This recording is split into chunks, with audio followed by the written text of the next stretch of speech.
And please join me in welcoming the 57th Governor of the great state of New York, Governor Kathy Hochul.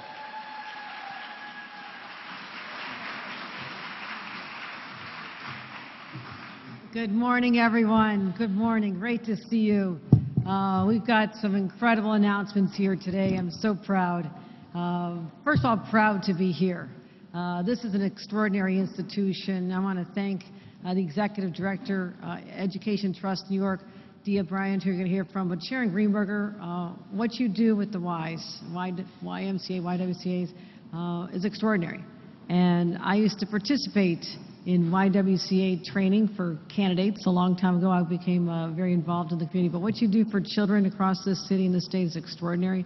I want to thank you for hosting us here today. And also, we'll be hearing from Dia Bryant in a couple of minutes. Sheila Poole, the Commissioner of the Office of Children and Family Services, is here. There she is right at the end. I want to thank her for what she does. Also, I am blessed to have great partners also in Washington, and none other than Senator Kirsten Gillibrand, who's joined us here today. Let's give her a huge round of applause. You know, back when I was Lieutenant Governor, I used to go around the state with Kirsten Gillibrand, putting a spotlight on the needs of families and working parents, primarily working moms, and how there were so many child care deserts all over the state. So even before the pandemic, the two of us were committed to seeing what we could do at the federal level, teaming up with the state. And so I just want to applaud her for all she has done as a champion and advocate for stressed out moms, something we both know a little bit about with our experiences, but also how you fight for us, using your voice for the people of our state, especially the most vulnerable, every single day in Washington, D.C. So let's give her another round of applause. So we've been on this journey together. This is not a new event for us. It's something we've been talking about and working on for years. And so all it is about proving access to quality child care across the state of New York. So I'm going to talk in a couple minutes about some of the steps that we've taken to accomplish this, but I want to thank her specifically, and our Majority Leader Chuck Schumer and President Biden and all our leaders in Washington teaming up to allow states like New York to secure billions and billions of dollars in federal assistance so we can meet the needs of our families with respect to child care. So before we get into that, you know, I see the senator. I'm reminded there was a number of years ago when I was a staffer for a senator, probably in the same office you're in, Senator Moynihan's office. Young mom, had my career ahead of me, all excited, and we were blessed with my son, our son, and all of a sudden realized, like, well, who's going to watch the baby when I go back to work? No family support. They all lived back home in New York, and realized back then that I'd have to sacrifice, the income, my ambition, and just try to figure it all out on my own, because it was not that sense of any responsibility to individual families. This was your problem. You figure it out. And I've always thought that at this age now, when that son is now a father of a 4-month-old today, that things would get better. And they are getting better. At least there's an acknowledgement. There's a sense of responsibility from government to help lift the burden on families, not just because it's the right thing to do, but because women in the workforce are part of an economic engine that we can no longer have suppressed, because that's what's been happening. So I was able to get back to work eventually. Obviously, I'm working right now. But too many parents and moms aren't as lucky as I was, to get back on the path. And the presumption always was, as I said, this is your problem, you deal with it. But how can we overlook the fact that this has a profound impact on our economy when we have to deal with people out of the workforce who want to be in the workforce? So here's the challenge. I mean, it's a well-known phenomenon that we have a child care crisis. There's just not enough child care slots in the first place. And secondly, if they do exist, they're just too expensive. They're out of reach for everyday New Yorkers. So the dual crisis of availability and affordability is something we talked about. But this is all before the pandemic. It was bad before the pandemic. And all of a sudden, the sky fell in. And I wrote an op-ed literally 2 weeks after the pandemic and spoke about who's being hardest hit during the pandemic. Well, it was the moms, the working women who many of them had jobs or they couldn't zoom into life. They still had to go out and help take care of sick people in hospitals or work at the stores and help get the groceries out to people. I mean, they had so much stress. But who's watching their kids? Because guess what? The schools are shut down. The child care centers are shut down. So what a toxic brew here, and put all that weight primarily on moms, and many of them were single moms. So we had a real crisis. And as I mentioned, we had this beforehand. At the time, you compare us to other nations. You know, the average other rich countries would spend about $14,000 a year on helping families. Here in the U.S., it's about $500, no comparison. And many New Yorkers were already spending 40% of their income on child care. But then everything just imploded. And it was really hardest hit in black and brown communities because these are more likely to be the frontline workers, unfortunately the lower wage jobs, and their support system collapsed as well when the child care centers had to shut down. So it's devastating. It took people off the track they're on and eliminated their wages, their earning potential for years to come, and it also had a devastating impact on our children. You know, we're still reeling with the effects of what it was for children to be taken out of their normal environment, security of being in an environment where teachers understand them, there's other classes, the comfort that they had that was denied them all that time of trying to learn at home. I mean, we're still dealing with the fallout. But New York State lost over 2,000 child care programs. And I'm not talking about slots, I'm talking about programs. And over 20,000 child care slots that were there before the pandemic when things were still really tight, those are gone now as well. And nationally, there's over 1 million fewer women working all across the country than there were in February of 2020, direct impact of the pandemic. So last week on Women's Equality Day, I directed the Department of Labor to study the pandemic's impact on women, particularly in communities of color, and talk about solutions and ideas. And that's going to take a little while, but I still want to get my arms around it. We can't ignore the fact that this phenomenon happened, and that'll be out by this time next year. But I'm not waiting. I don't need numbers to tell me we've got a real problem. And so we're making sure that New Yorkers, New York families, are not left out in the cold any longer. In my very first budget as your governor, we secured an historic $7 billion to address child care. $7 billion. And that was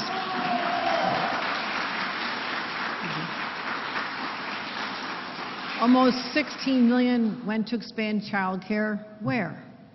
At SUNY and CUNY campuses, because we want people to better themselves and get those higher wage jobs. They need that credential, they need that certificate, or they need that actual degree. How do they get that when they've got little kids tagging behind them? So now we say, you come, better yourself, we'll help take care of your kids, so ultimately you can take care of your family and you'll be part of our family and being very productive working. So that's why we're focusing on those. Also, we've got a lot of children who are the children of farm workers. Not so many in this neighborhood, I'm going to guess, but the senator was just at the state fair yesterday. I was there last week. There's a very rural part of our state. There's a lot of poverty, but especially for those farm workers who come, who's taking care of them? So we put over almost $14 million into those centers where we can provide child care services to farm workers' families. $50 million for a child care capital program because we have to build new buildings. You know, the design, the construction, the furnishing, all these equipment expenses. And last month we announced the second tranche of grants to go to new and existing child care providers operating basically in the child care deserts. So areas of our state that have been identified that do not meet the needs of the communities. So thus far we've allocated over $100 million of the funding to create nearly 12,000 new child care slots in child care deserts. So that's what we've already done. But now we're investing $2 billion into subsidies. What does a subsidy do? Well, it says to the family, you're not on your own. This does not all have to come out of your pocket because it just doesn't add up. You're earning minimum wage and you're spending up to $27,000 a year for a preschooler and an infant. Okay, do the math. That does not work at all. So now we have subsidies which will benefit, it'll be to the tune of over $9,000 per child, $9,000 per child. We also broaden the eligibility. It used to be that families earning up to $55,000 for a family of 4 were eligible for subsidies. We're doing our budget, and I'm thinking, you know, I'm trying to make the statewide budget add up. How does a family sitting at their dinner table make this add up? So I said, let's go higher, let's go big. Now the number is $83,000 a year per family. Up to that, we can secure. We went up to 300% of the poverty level instead of some of the earlier proposals. I just did not think were bold enough. So we made all these changes, and also the reason we could do that, again, Senator Gillibrand. She made sure, constantly communicating with us, what do you need, how much do you need it, because I'm going to get this done for you. And I'm so grateful to have her. Because of her efforts, working collaboratively, we now have the ability to expand access to over 400,000 New York children. That's half of New York children are now eligible for these expanded services. But what I'm announcing today is, like, people need to know about this. What is shocking to me right now is that only 12% of families eligible for child care assistance are taking advantage of it. They don't know about it. And here we are adding even more, making it easier on them, but if they don't know about it, it doesn't matter. It hasn't helped them. They're still struggling out there. So we're launching a multimedia marketing campaign for the next few months to let families know what's available for them. We're going to target social media, radio ad, digital, highway billboards, bus posters, go into nail salons, barber shops, wherever anybody wants to hang out, take a sign, we'll get the information out there, and especially targeting Hispanic and African American communities. Let's just get the information into the communities so they understand very simply how to make sure that they can secure this assistance. So we're doing that starting very shortly, but also today I'm announcing that we're accepting our second round of child care provider stabilization grants. That's open to school-age child care providers, and over 900, this is a big number, 900 new child care providers that have been licensed just since January. I said speed it up, get them out the door, 900 new providers. So that'll be paid for with $343 million in federal money. Thank you again, Senator Gillibrand.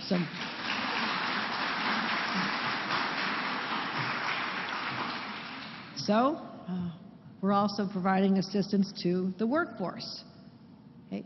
When you think about child care providers, the people go in every day and basically parent our children for us, in our behalf. They're also the first teachers. I told them, we were going around during the pandemic, I said, at the time, you were the essential workers for the essential workers. So now we have to bolster them up. A lot of people left the workplace. They have their own families to take care of, a lot of stress on them.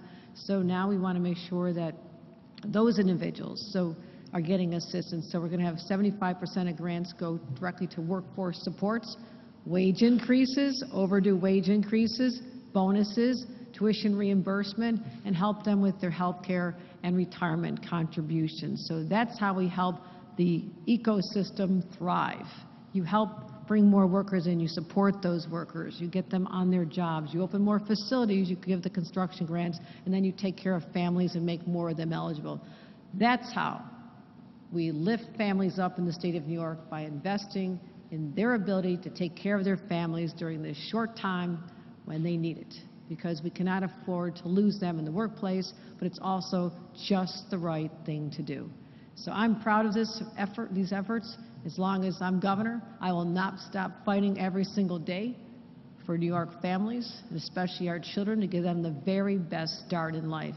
And I'm looking forward to continuing to work with incredible partners like Senator Gillibrand, and I think we're officially declaring that powder blue is the color of fighting for child care. Senator Gillibrand.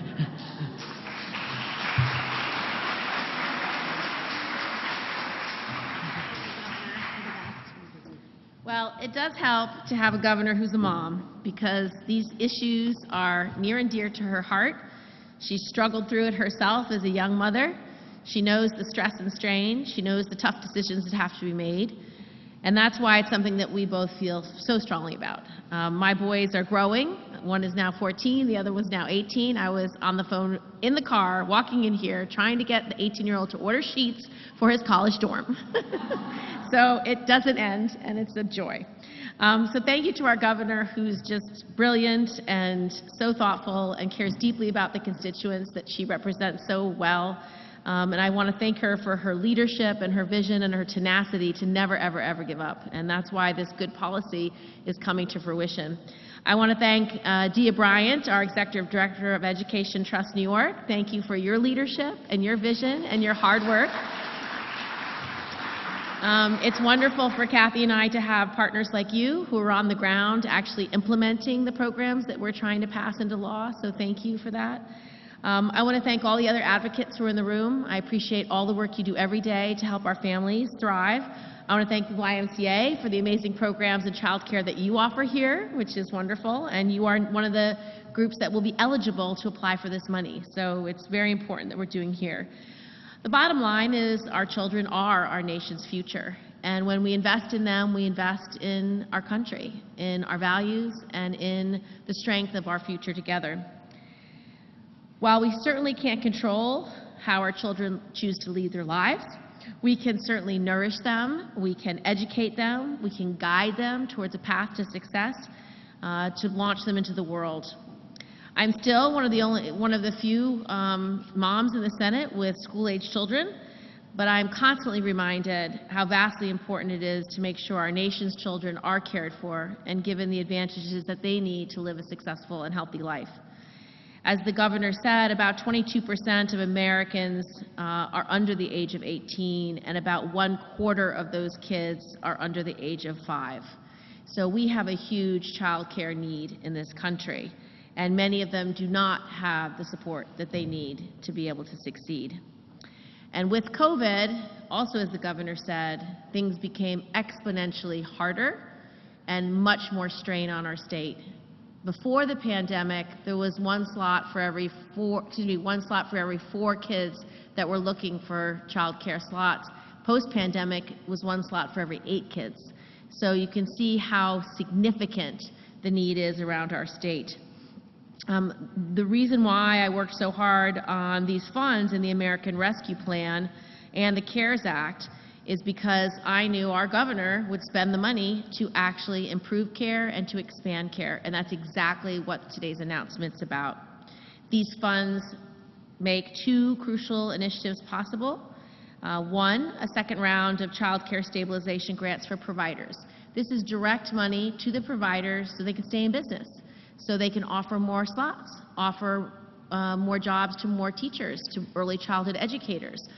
It allows them to expand facilities. It allows them to do whatever they need to get their child care center up and running.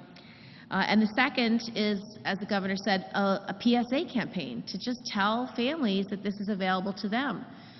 Most people are busy. They don't have time to watch the news. They certainly don't have time to research grants online through the governor's website. I mean, that's time-consuming and challenging, and they don't even know that they can look.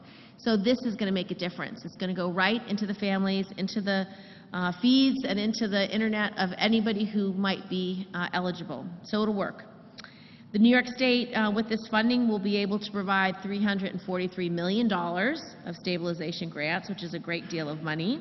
And they can be used to address a broad array of workforce needs, from recruitment and retention, wage support, improved health and retirement benefits, and mental health support for our staff. And you know, post-COVID, how extreme the mental health needs are in our communities all across the state. It's one of the biggest burdens that families and communities are facing because there's increased anxiety. For a lot of kids, increased fear. Imagine what it's like for a toddler to have to wear a mask for 2.5 years. Imagine now taking that mask off. Are they afraid? Do they think they're going to get sick? There's a lot of mental health challenges, and also for the workforce, and so that money will help as well. And last, the PSA campaign will be able to go everywhere that it's needed to go to get the message out. Also, as the governor said, throughout my time in the Senate, access to child care, access to early childhood education, and access to paid leave have been three of my biggest priorities. And she said it perfectly, because it's about the economy. If half your workforce cannot be working at their fullest potential, then you don't have the growing economy that you could have. And this is the kind of investment that government should make. In the same way we build roads and bridges, we have water systems, we have electric systems, we provide internet so that people can go to work, they can go to school, they can be part and functioning of the economy. Well, part of that infrastructure should also be childcare, because if 50% of our workforce during some of their childbearing years will not be able to be fully employed because of care needs, both for young children and for older adults and aging parents, then they're not able to go to the workforce. They're not able to be able to earning at their full potential. And so it's the same kind of investment we should be making as we invest in roads and bridges and subways. It's the same. And it takes an enlightened leader to know that. Because before this, just as the governor said, it was your problem as a parent to figure it out. And if we want the best economy and we want to be competitive with the rest of the globe, we are literally the only industrialized country in the world without universal pre-K, universal kindergarten, and paid leave. We just do not invest in these things in the same way our peers do. So now it's time. We have a governor who wants to do it, we've got a senator and a Senate Majority Leader who wants to do it, and we have a president who will sign it into law. So thank you very much. Please welcome to the podium, D.A. Bryant.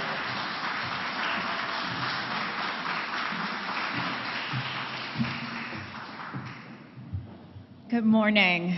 Thank you to Governor Hochul, Senator Gillibrand, to Sherry for your leadership at the YMCA, and to Commissioner Poole for your leadership with the Office of Children and Family Services. I appreciate the opportunity to be before you today and celebrate such an important occasion. I am Dea Bryant. I lead the Education Trust New York. We are a statewide education, policy, and advocacy organization that focuses on equity and closing opportunity gaps that leave far too many children behind. The Education Trust coordinates Raising New York. It is a coalition of parents, early childhood, business, and health organizations that are dedicated to advocating for policies that improve equitable outcomes for infants and toddlers, their families, and the professionals who care for them every day. On behalf of the Education Trust and our coalition partners, I am proud to stand here today and celebrate the recent investments that make high-quality childcare more accessible and more affordable for families of our youngest New Yorkers. The past 2 years have taught us all about the vital role that childcare providers play in our state's economy. And that is especially true as more parents return to work and New York continues its economic recovery. We know that women, and especially women of color in particular, are disproportionately impacted by the lack of childcare and have not returned to pre-pandemic levels in the workforce.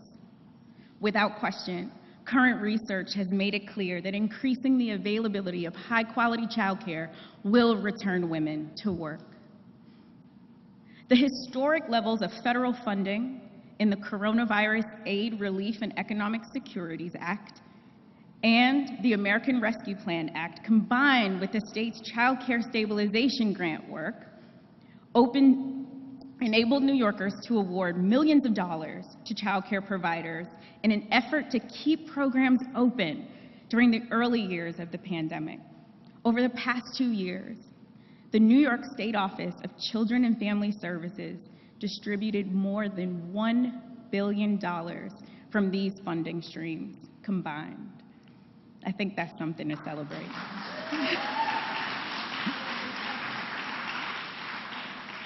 The infusion of these relief dollars has been critical to the survival of child care providers, many of whom were already struggling before the pandemic.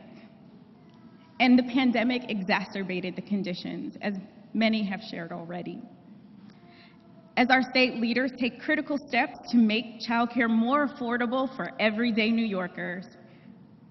Families, I hope, will learn about new income eligibility and follow with historic enrollment in childcare subsidies, across the state, particularly in communities of color, under-resourced communities, and others who have felt the impact of the pandemic most deeply.